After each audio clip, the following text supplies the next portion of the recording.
ici. Mais laissez-moi vous proposer qu'il y a des personnes dans votre entourage qui sont une trop grande dépense de joie, une trop grande dépense de sérénité, une trop grande dépense d'énergie, au point où vous êtes en dette de joie se traduisant par la tristesse. Parce que si tu vis ta vie continuellement avec des émotions, ta vie sera triste. Ta vie sera déséquilibrée. Dis à ton voisin, tu dois prier. Je parle à quelqu'un. Si tu veux prendre la présence de la paix dans ta vie, de cette paix parfaite, contribue au projet de paix et non de malheur que Dieu a pour toi. Ne reste pas en place et travaille de mieux en mieux à l'œuvre du Seigneur. Que la paix parfaite et la grâce de Dieu vous soient. Est-ce qu'on peut acclamer le Seigneur qui donne la paix parfaite?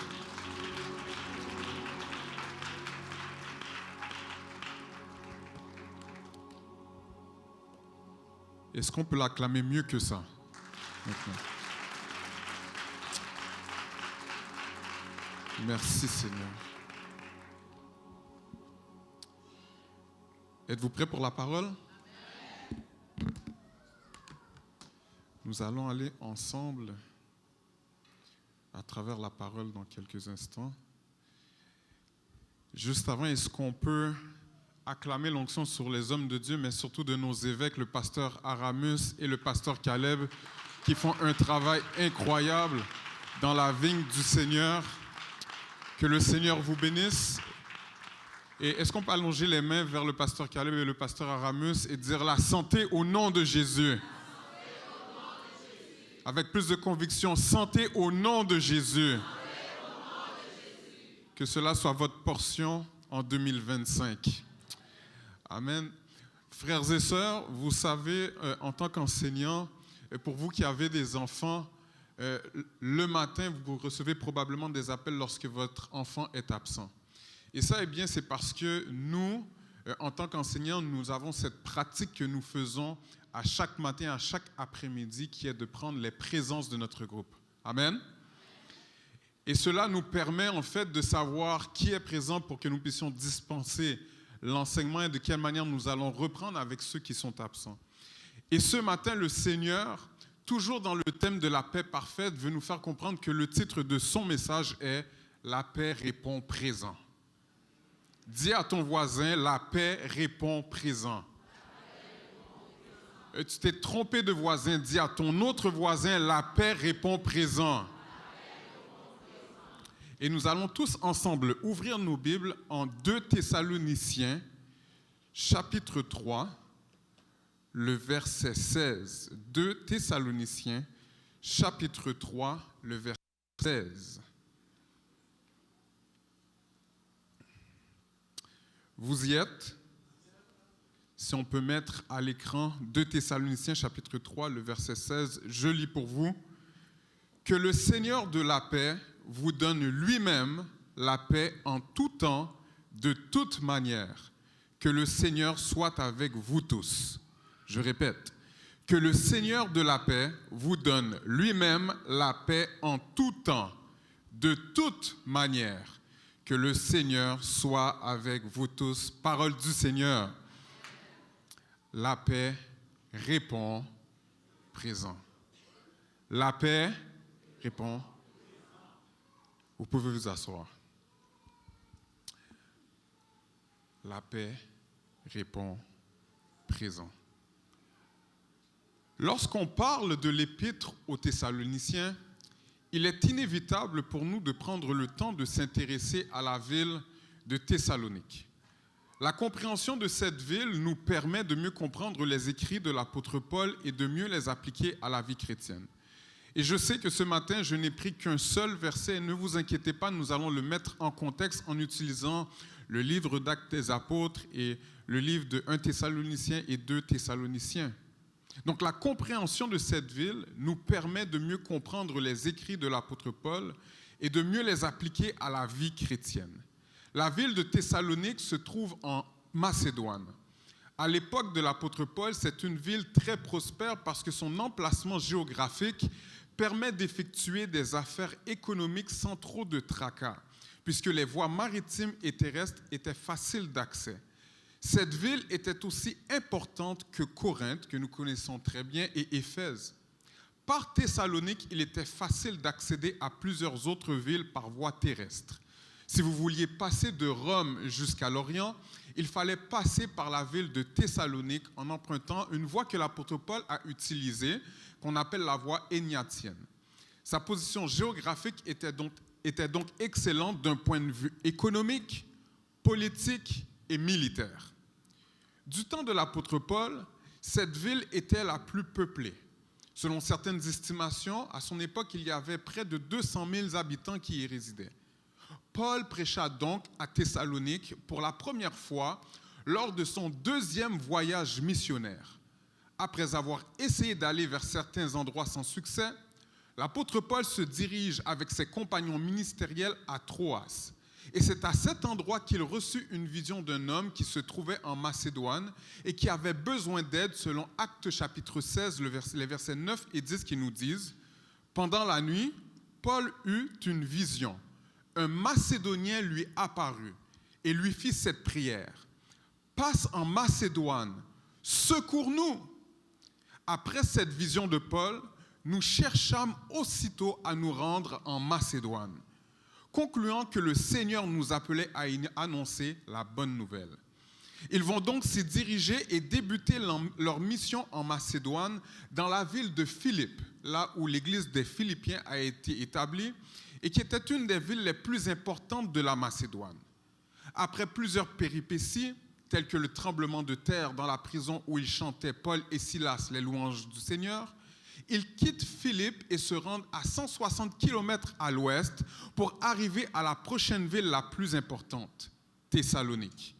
Et leur évangélisation dans cette ville fut efficace puisqu'en Actes chapitre 17, les versets 1 à 5, la Bible déclare que Paul et Silas passèrent par Amphipolis et Apollonie et ils arrivèrent à Thessalonique où les Juifs avaient une synagogue. Paul y entra selon sa coutume. Pendant 3 sabbats, il discuta avec eux d'après les Écritures, expliquant et établissant que le Christ devait souffrir et ressusciter des morts. Et Jésus que je vous annonce, disait-il, c'est lui qui est le Christ. Quelques-uns d'entre eux furent persuadés et se joignirent à Paul et à Silas, ainsi qu'une grande multitude de Grecs craignant Dieu et beaucoup de femmes de qualité. Qui dit réussite dans le royaume de Dieu dit également persécution. Cela ne faisait certainement pas des heureux. C'est ce que nous voyons d'ailleurs en Actes chapitre 17, les versets 5 à 9, lorsque la Bible nous dit « Mais les Juifs, jaloux, prirent avec eux quelques méchants hommes de la populace, provoquèrent des attroupements et répandirent l'agitation dans la ville. Ils se portèrent à la maison de Jason et ils cherchèrent Paul et Silas pour les amener vers le peuple. Ne les ayant pas trouvés, ils traînèrent Jason et quelques frères devant les magistrats de la ville en criant « Ces gens qui ont bouleversé le monde sont aussi venus ici et Jason les a reçus. Ils agissent tous contre les édits de César, disant qu'il y a un autre roi, Jésus. » Par ces paroles, ils émurent la foule et les magistrats qui ne laissèrent aller Jason et les autres qu'après avoir obtenu d'eux une caution. Frères et sœurs, nos missionnaires devaient donc quitter la ville pour aller à Bérée. Et malgré cela, les Juifs de Thessalonique continuèrent à troubler leur paix en les persécutant davantage, selon Actes chapitre 17, les versets 10 à 15. Aussitôt, la Bible nous dit, les frères firent partir de nuit Paul et Silas pour Bérée. Lorsqu'ils furent arrivés, ils entrèrent dans la synagogue des Juifs. Ces Juifs avaient des sentiments plus nobles que ceux de Thessalonique. Ils reçurent la parole avec beaucoup d'empressement et ils examinaient chaque jour les Écritures pour voir si ce qu'on leur disait était exact. Plusieurs d'entre eux crurent, ainsi que beaucoup de femmes grecques de distinction et beaucoup d'hommes. Mais quand les Juifs de Thessalonique surent que Paul annonçait aussi à Bérée la parole de Dieu, ils vinrent et agitaient la foule. Alors les frères firent aussitôt partir Paul du côté de la mer. Silas et Timothée restèrent à Bérée. Ceux qui accompagnaient Paul le conduisirent jusqu'à Athènes, puis ils s'en retournèrent chargés de transmettre à Silas et à Timothée l'ordre de le rejoindre au plus tôt. On peut donc rapidement, peuple de Dieu, comprendre que l'apôtre Paul a été efficace au point où ses enseignements d'une grande qualité et d'une grande profondeur spirituelle pour ses nouveaux disciples ont suscité une persécution qu'il a fui, mais qu'il a certainement laissée derrière lui. L'église de Thessalonique était donc une église persécutée. C'est dans cette optique que l'apôtre Paul leur écrira par la suite en 1 Thessaloniciens pour leur faire comprendre qu'il est heureux de voir qu'ils ont gardé la foi, au point où leur foi est renommée dans toute la Macédoine. Ils sont devenus un modèle pour tous les chrétiens de la Macédoine et de l'Achaïe. Ils ont abandonné les idoles pour servir le Dieu vivant et vrai. Paul était un apôtre et un père spirituel fier qui avait tout de même ses préoccupations pour cette église, puisqu'il craignait que son absence puisse mettre celle-ci dans une fâcheuse position face au diable. N'oubliez pas que cette église était une jeune église. Et bien qu'il restât près d'une vingtaine de jours auprès d'eux, il y avait certains éléments de la vie chrétienne qu'il n'avait fort probablement pas eu le temps de leur enseigner. Il envoie donc son fils spirituel et légitime en la foi, Timothée, afin qu'il prenne le pouls de la santé spirituelle de l'église de Thessalonique, afin d'en avoir le cœur net. Ainsi, en 1 Thessaloniciens chapitre 3, les versets 6 et 7, la parole déclare « Mais Timothée, récemment arrivé ici de chez vous, nous a donné de bonnes nouvelles de votre foi et de votre amour. Et nous a dit que vous avez toujours de nous un bon souvenir, désirant nous voir comme nous désirons aussi vous voir. En conséquence, frères, dans nos angoisses et nos épreuves, nous avons été consolés à votre sujet à cause de votre foi. » Le vrai salaire d'un pasteur ne se trouve pas dans l'aspect monétaire du ministère, bien que ce soit très bien et nécessaire. Mais la plus grande satisfaction d'un pasteur, c'est de voir une brebis du Seigneur qui lui a été confiée ne pas abandonner la foi malgré tout. Et frères et sœurs, nous pouvons dire en tant que pasteur, en tant qu'évêque, que nous sommes fiers de vous, Complexe CEUM. Parce que malgré vents et marées, vous venez dimanche après dimanche, vous vous connectez lundi après lundi pour connecter avec la source qui est Dieu. L'église de Thessalonique est donc une église persécutée qui ne s'est pas laissée abattre par la persécution. L'apôtre Paul va ensuite leur rappeler de vivre une vie dans la sainteté en leur disant au chapitre 4, par exemple, que ce que Dieu veut, c'est votre sanctification, pour ensuite les exhorter à vivre une vie de discipline où la loi du travail est respectée. 1 Thessaloniciens chapitre 4, les versets 10 à 12 de déclarer « Mais nous vous exhortons, frères, à abonder toujours plus dans cet amour et à mettre votre honneur à vivre tranquille, à vous occuper de vos propres affaires et à travailler de vos mains, comme nous vous l'avons recommandé, en sorte que vous vous conduisiez honnêtement envers ceux du dehors et que vous n'ayez besoin de personne. » Enfin, l'apôtre Paul rectifia dans ce même chapitre certaines mauvaises conceptions de la fin des temps afin que leur espérance soit solide et qu'ils ne soient pas affligés comme ceux qui n'ont pas d'espérance. Il dira « Nous ne voulons pas, frères, que vous soyez dans l'ignorance au sujet de ceux qui sont décédés, de ceux qui dorment, afin que vous ne vous affligiez pas comme les autres qui n'ont point d'espérance, ceux qui ne croient pas. » C'est à la suite de cela que nous avons le fameux texte d'enseignement sur l'enlèvement de l'Église qui nous dit « Car le Seigneur lui-même a un signal donné à la voix d'un archange et au son de la trompette de Dieu, descendra du ciel et les morts en Christ ressusciteront premièrement. Ensuite, nous les vivants qui serons restés, nous serons tous ensemble avec eux sur des nuées à la rencontre du Seigneur dans les airs et ainsi nous serons toujours avec le Seigneur. » Quelqu'un dit « Jésus revient bientôt. » 1 Thessaloniciens est donc rédigé dans un contexte où cette église est persécutée en raison de son évolution et où l'incertitude du temps trouble leurs convictions chrétiennes. Pour ce qui est de 2 Thessaloniciens, des similarités existent entre 2 Thessaloniciens et 1 Thessaloniciens. Notons d'ailleurs qu'entre l'écriture de 1 Thessaloniciens et 2 Thessaloniciens, il y a environ 1 an qui sépare ces deux lettres.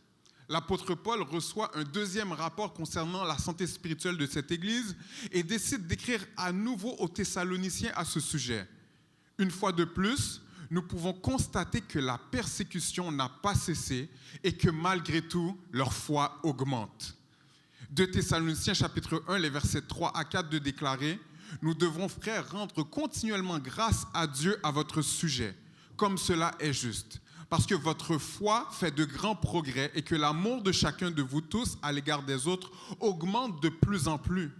Aussi, nous glorifions-nous de vous dans les églises de Dieu à cause de votre persévérance et de votre foi au milieu de toutes vos persécutions et des afflictions que vous avez à supporter. » L'apôtre Paul va ensuite au chapitre 2 corriger l'enseignement des erreurs doctrinales concernant la fin des temps et supprimer le doute qui est rattaché.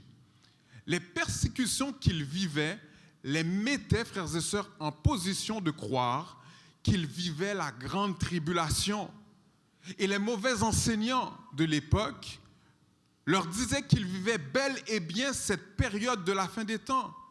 Plusieurs avaient cru à cela et en faisaient une vérité. Cela pouvait donc troubler les nouveaux croyants. La confusion s'installait au point où ils pouvaient se demander « Comment peut-on vivre la grande tribulation si l'Église n'a pas été enlevée? Suis-je donc réellement sauvé?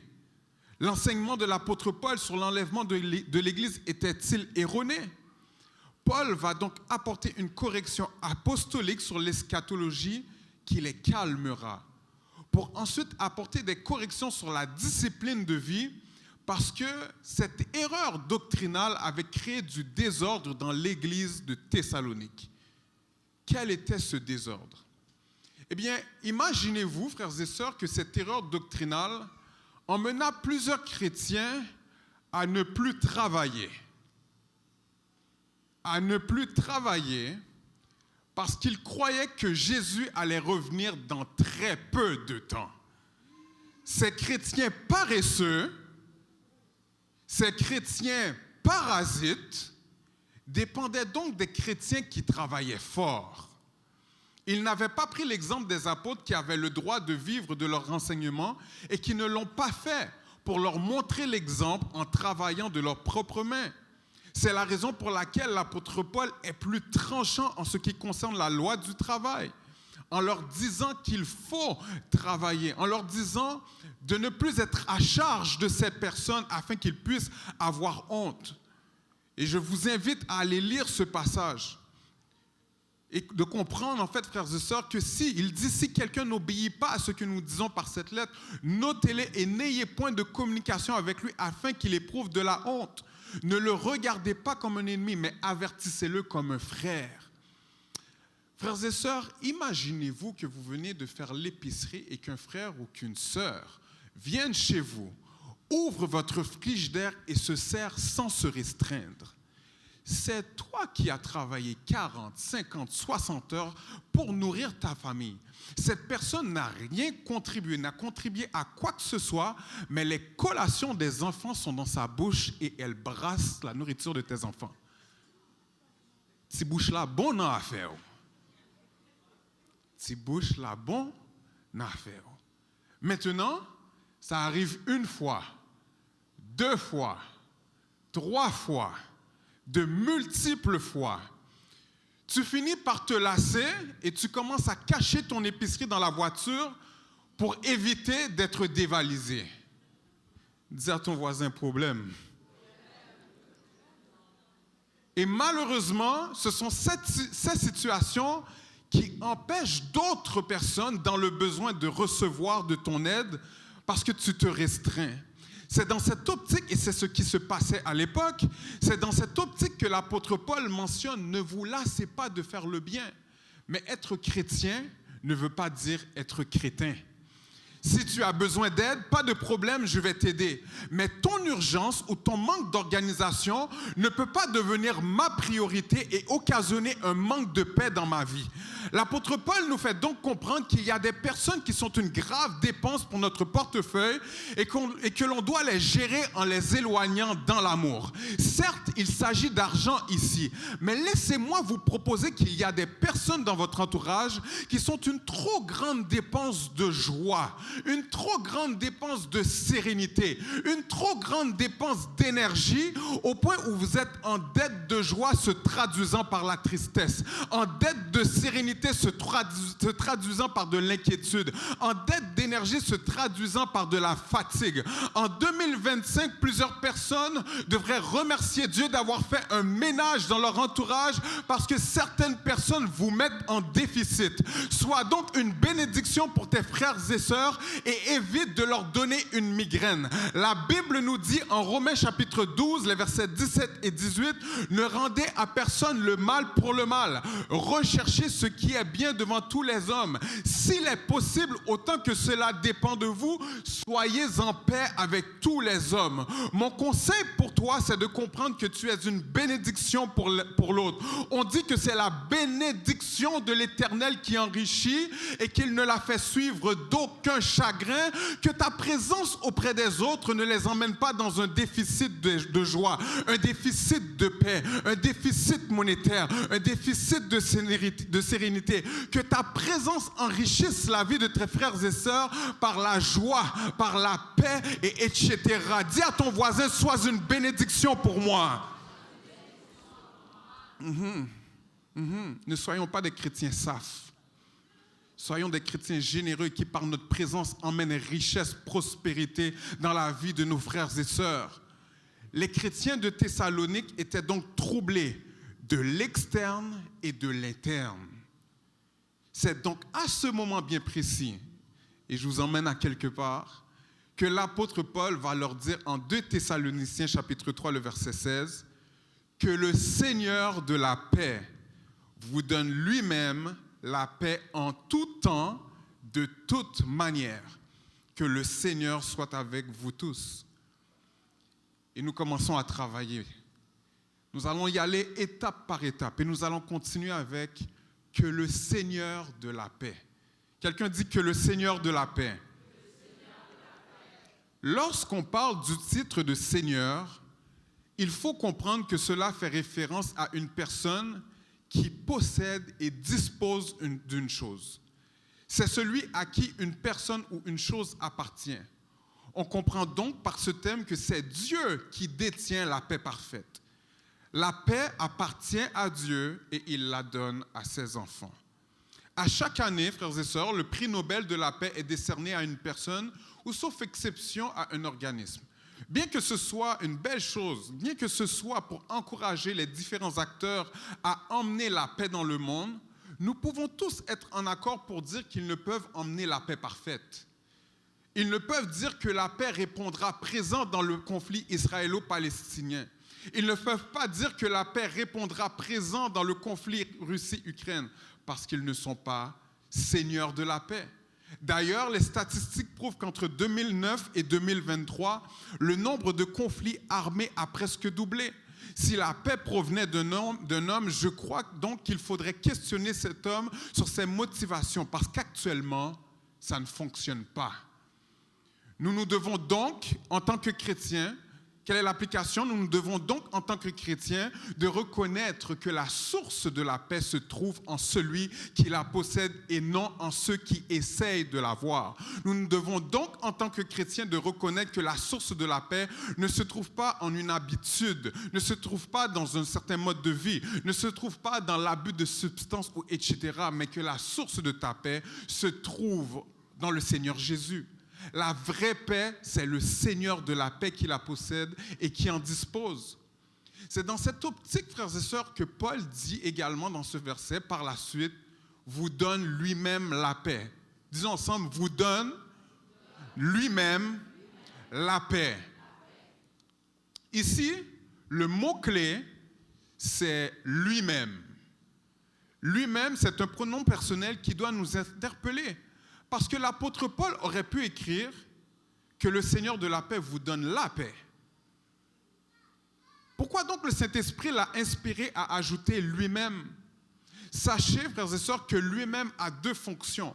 Il peut être sujet et il peut être objet. Que veux-tu dire, pasteur Jimmy? Si lui-même est sujet, c'est que l'individu est naturellement, ou si vous préférez, directement responsable. D'une autre part, si lui-même est objet, c'est qu'il est possesseur ou créateur. Ainsi, si vous suivez bien jusqu'à présent, vous serez d'accord pour dire que Dieu est non seulement l'objet de notre paix, parce que nous avons vu au préalable qu'il est le possesseur de la paix, parce qu'il est le Seigneur de la paix, mais vous comprenez également qu'il est le sujet de notre paix, dans le sens où il est directement responsable de notre paix. Autrement dit, Dieu s'en charge. Dis à ton voisin, Dieu s'en charge.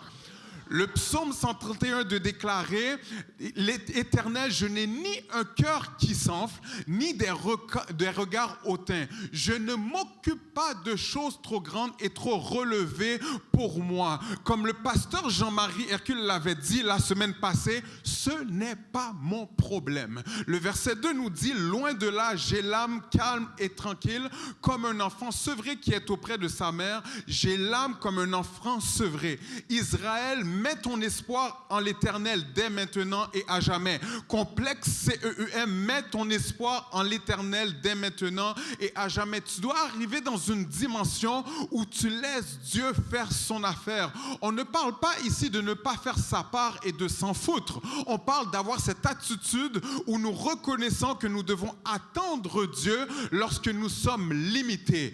Après avoir fait ta part, attends Dieu. S'affoler et se plaindre et chialer en bon québécois quand on ne peut rien faire, c'est manquer l'opportunité d'agir comme son enfant qui attend l'action de son parent. Bataille là, c'est pour l'Éternel. Pour qui ça va craser corps? Bataille là, c'est pour l'Éternel. Restez en silence. Ou mettez essayé depuis jeudi pour arriver demain, c'est pas un rien wap réglé. Puis tôt la guerre, bataille là, non mais l'Éternel. Par la suite, l'apôtre Paul rajoute en tout temps. Que l'Église dise en tout temps.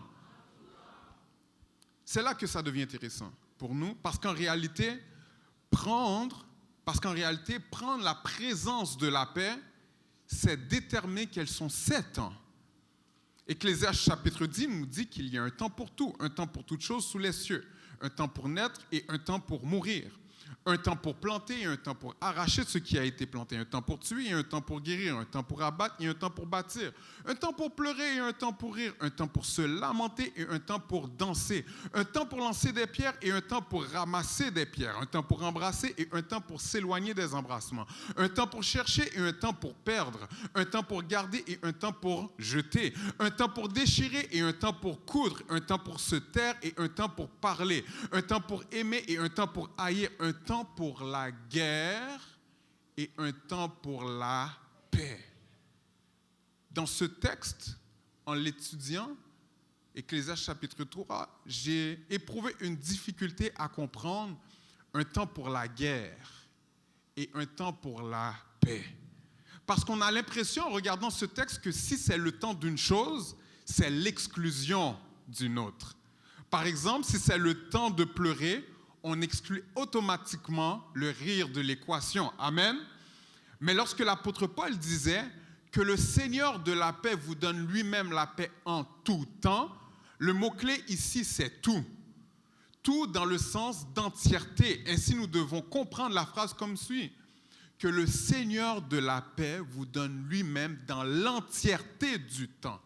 Autrement dit, la paix de Dieu n'est jamais absente. Dis à ton voisin, la paix n'est jamais absente. Donc, dans chacun des temps énumérés par l'Ecclésiaste, la paix de Dieu répond présent.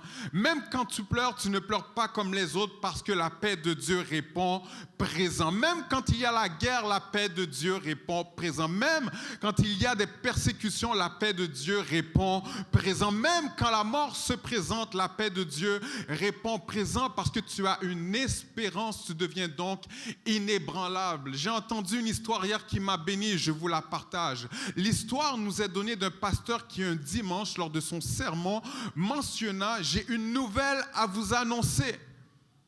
Vous tous qui êtes membres de cette église, vous allez tous mourir un jour. » Il prit un silence et regarda l'assemblée. Et au fond de l'assemblée, il vit un homme qui, en entendant cette nouvelle, sourit et le regarda attentivement. C'était tout un choc pour le pasteur parce que ce n'est pas n'importe quelle nouvelle. Alors, le pasteur décida de redire cette nouvelle. Il dit « Écoutez bien, peuple de Dieu, vous tous qui êtes membres de cette église, vous allez tous mourir un jour. » Et il regarda le même homme qui avait le sourire, et le sourire de cet homme s'agrandit davantage. Et c'était assez troublant pour le pasteur. Et à la fin du sermon, il alla voir cet homme en question et lui dit « Mais comment se fait-il que tu as souri lorsque je t'ai dit, lorsque j'ai fait cette nouvelle, que tout le monde dans cette assemblée allait mourir? » Et l'homme de lui dire « Parce que je ne suis pas membre de cette église. Je ne suis qu'un visiteur. » Que le Seigneur, frères et sœurs, nous mette dans une position où les nouvelles de ce monde qui tire à sa fin ne nous ébranlent pas et où nous allons garder le sourire, garder notre sérénité, garder notre paix parce que nous avons la paix de Dieu qui répond présent. En tout temps, souris. En tout temps, sois dans la joie. Et c'est ce qui va déstabiliser tes ennemis. Parce que lorsqu'ils te persécutent, ils te voient avec le sourire, mais ils devaient comprendre que tu devrais être dans la tristesse. Par la suite, l'apôtre Paul va dire « de toute manière ». Quelqu'un dit « de toute manière ». Quelqu'un dit « de toute manière ». Lorsqu'on parle de manière, on parle des voies, on parle des routes, on parle des façons, on parle des méthodes que Dieu utilise pour nous faire parvenir cette paix. J'aimerais donc vous présenter 5 manières dont la paix répond présent. Suite de 5 manières dont la paix répond présent, 5 manières dont Dieu nous donne cette paix. Et ensuite, je quitterai votre chemin. Et les musiciens peuvent tranquillement s'installer parce que j'ai bientôt terminé. Manière numéro 1, par le salut en Jésus-Christ. Romains chapitre 5, le verset 1 de déclarer « Étant donc justifiés par la foi, nous avons la paix avec Dieu par notre Seigneur Jésus-Christ. » Frères et sœurs, il est bien évident que la paix parfaite s'adresse à ceux qui ont accepté Jésus-Christ comme leur sauveur et Seigneur personnel. Bien des personnes essaient différentes façons d'avoir la paix, mais la véritable paix ne se trouve pas dans le fait d'avoir beaucoup d'argent. Si tel était le cas, Hollywood serait l'endroit idéal pour vivre en paix. Je parle donc à une personne qui est dans ce sanctuaire avec nous ce matin. Et n'est-ce pas à Hollywood présentement qu'il y a des feux? Au lendemain des Golden Globes, là où on s'était moqué de Dieu, mais la parole nous dit on ne se moque pas de Dieu. Ce qu'un homme aura semé, si avoir beaucoup d'argent était la source de notre paix, nous serions les plus malheureux. Hollywood serait le réel paradis. Je parle donc à une personne qui est dans ce sanctuaire avec nous ce matin. Tu as essayé toutes sortes de choses pour avoir la paix jusqu'ici et rien n'a fonctionné. Essaye Jésus ce matin. Essaye Jésus ce matin. Laisse-moi donc te présenter la vraie paix, la paix parfaite, celle que Jésus donne. Jésus d'ailleurs te dit ce matin ce qu'il a dit en Jean 14, 27. « Je vous laisse la paix. Je te laisse la paix, je te donne ma paix. Je ne te donne pas comme le monde donne. Que ton cœur ne se trouble pas et ne s'alarme pas. » Lorsque Jésus a annoncé cela à ses disciples, c'est parce qu'il annonçait en fait sa mort prochaine. Il comprenait que cet épisode de leur vie, cette perte, allait certainement être difficile. Je ne sais pas ce que tu vis, mais Jésus, le Prince de paix, a fait provision de paix pour toi, son futur disciple, qui croira en lui, de la même manière que Christ avait fait provision pour ses disciples et qu'il fait provision pour ceux qui décident de lui donner complètement sa vie, pour ceux qui veulent faire la paix avec Jésus. Cette paix, il ne la donne pas comme le monde donne, c'est-à-dire comme le système du monde. Autrement dit, Jésus ne donne pas cette paix en s'attendant à quelque chose en retour pour ensuite te la retirer. Il te la donne une fois pour toutes. Si tu veux expérimenter sa paix aujourd'hui, tu n'as qu'à lui dire que tu veux vivre pour lui. La paix parfaite s'adresse aux enfants de Dieu. Et un peu plus tard dans le service, nous aurons un moment où tu pourras répondre présent à la paix de Jésus. La deuxième manière, c'est par la prière. Quelqu'un dit, je dois prier. En 2025, je dois prier. Dis ça avec moi. En 2025, je dois prier.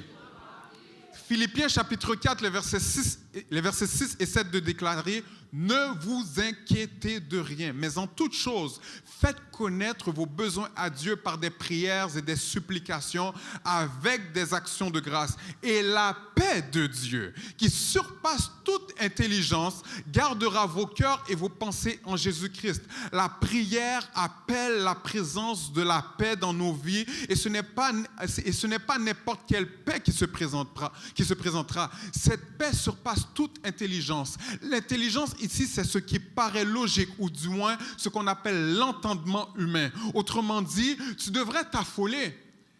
Mais cette paix dépasse l'affolement pour te calmer. Cette paix, c'est celle qui garde les cœurs et les pensées en Jésus-Christ. Quand on dit que cette paix gardera, ici cela veut dire que c'est celle qui protégera ou qui verra d'un point de vue militaire. D'un point de vue militaire, le cœur qui est le siège social de nos émotions et de nos pensées en une valeur sûre qui est Jésus-Christ. Le Seigneur de la paix veut donner la paix, mais il doit être invité par la prière, les supplications et les actions de grâce pour la donner. Si tu n'es pas en paix, questionne-toi sur ta vie de prière parce que l'un ne va pas sans l'autre. Plus je prie, plus mes émotions, plus mes pensées sont protégées par la paix de Jésus et je me positionne pour ne pas commettre l'irréparable ou je me positionne pour prendre de bonnes décisions. Parce que si tu vis ta vie continuellement avec des émotions, ta vie sera triste. Ta vie sera déséquilibrée. Dis à ton voisin, tu dois prier. Pour expérimenter la paix parfaite. La troisième façon dont la paix répond présent, eh bien, c'est par sa parole. Dis à ton voisin, par sa parole. Jean 16, 33 de déclarer, « Je vous ai dit ces choses afin que vous ayez la paix en moi. Vous aurez des tribulations dans le monde, mais prenez courage, j'ai vaincu le monde. » Il y a une dimension où tu as tellement prié, Jésus finit par répondre. Trop de chrétiens prient sans jamais laisser de place à Dieu pour parler. Dieu n'est pas mal élevé pour te couper la parole. Il va attendre que tu finisses ton monologue. Il attendra son temps pour te donner sa parole. Autrement dit, lorsque tu as fini de prier, n'oublie pas que la prière n'est pas un monologue, mais bel et bien un dialogue. Fais silence et laisse Dieu parler. Mais certaines fois, nous sommes inconfortables avec le silence de Dieu.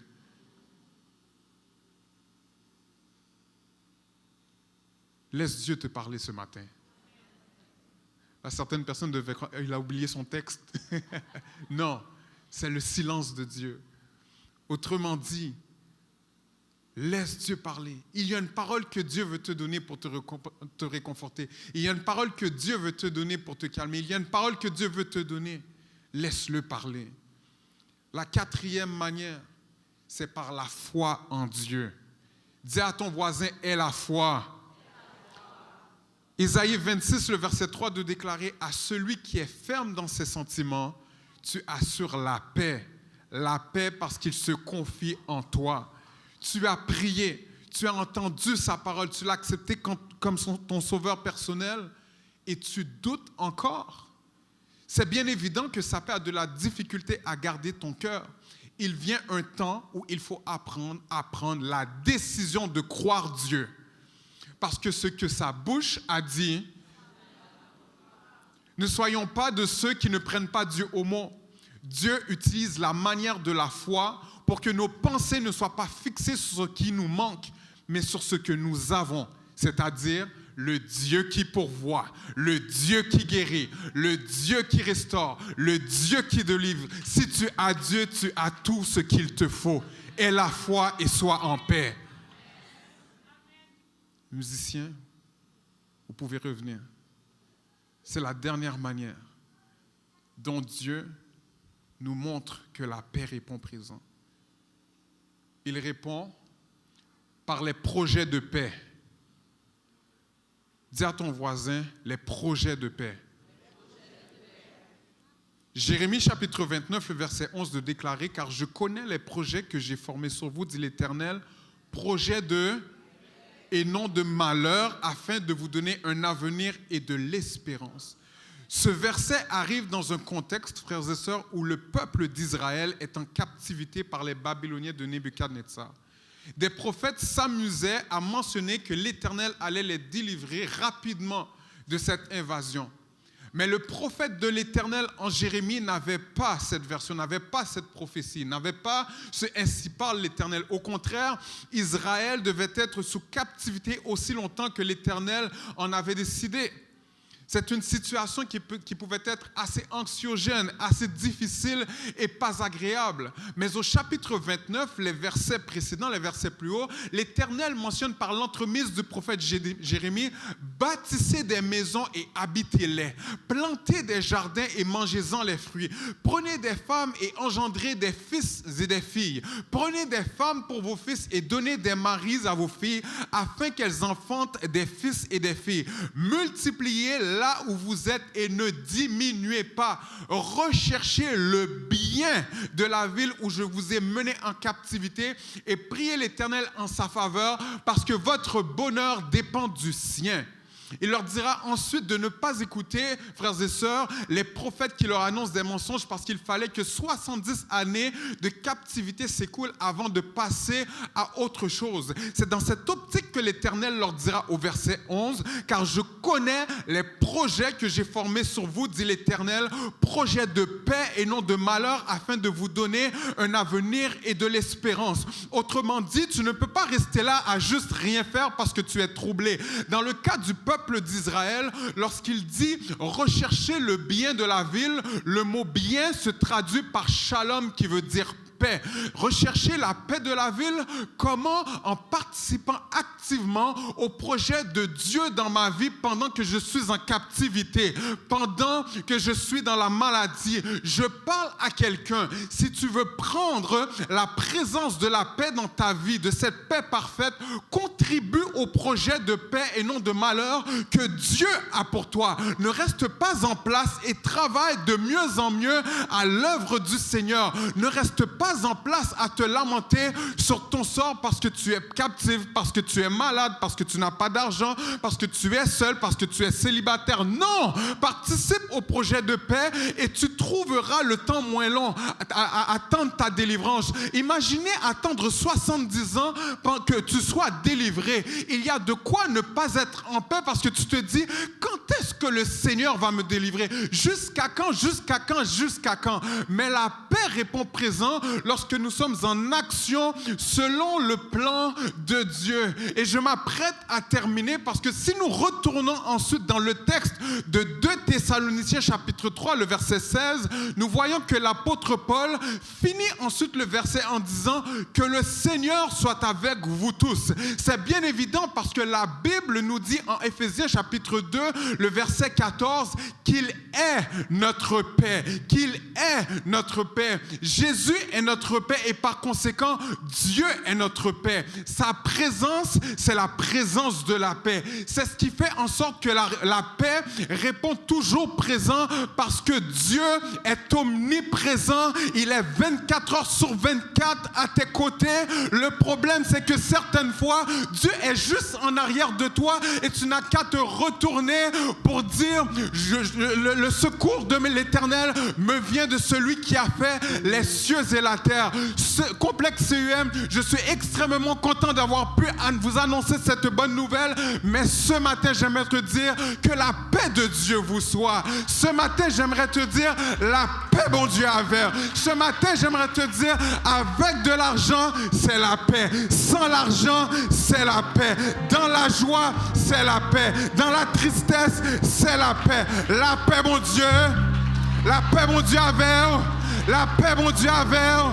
La paix, mon Dieu, avec. La paix, mon Dieu, avec. Complexe CUM, la paix, mon Dieu, avec. La paix, mon Dieu, avec. La paix, mon Dieu, avec. La paix, mon Dieu, avec. Dans la calamité, c'est la paix. Dans la joie, c'est la paix. Dans les pertes, c'est la paix. Dans la multiplication, c'est la paix. Avec une maison, c'est la paix. Complexe CEM, la paix, mon Dieu, avec. La paix, mon Dieu, avec. La paix, mon Dieu, avec. Prends la paix, prends la paix. Prends la paix. Prends la paix. Prends. Pour qui ça va craser corps. Pour qui ça va craser corps. La paix parfaite. Recevez cette paix. Une paix que je ne peux pas vous donner. Que votre mari ne peut pas vous donner. Que votre femme ne peut pas vous donner. La seule paix que Dieu peut vous donner. Qui te permet de dormir malgré les difficultés. Mais ne vois-tu pas que nous sommes dans la tempête en train de sombrer. Mais Jésus l'a dormi. Mais Jésus l'a dormi. Le prince de la paix est en train de dormir. Dors au nom de Jésus. Dors au nom de Jésus. Dors au nom de Jésus.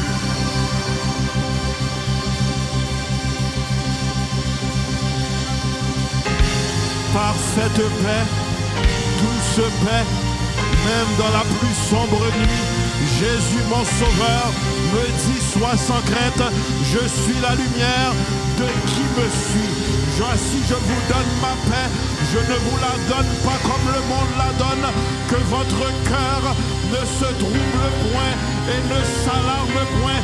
Matin recevoir la paix que seul mon Dieu Kabaïla, recevoir shalom que seul mon Dieu Kabaïla, qui t'aide en connaît, quel que soit sa privé, m'a chanté, dans soleil, dans fait noir, n'importe sa crivé, m'a content, faut me chanter, pas capable d'arrêter, parce que papa me rangeait comme ça, d'où me vient cette paix, celui qui demeure sous l'abri du Très-Haut, repose, allons du Tout-Puissant, d'où me vient cette paix, quand je marche dans la vallée de l'ombre de la mort, je ne crains aucun mal, car tu es avec moi. Tapez mon nom, t'as dit qu'aime pas sauter. Maladie vini, mais qu'aime pas sauter. Persécution vini, mais qu'aime pas sauter.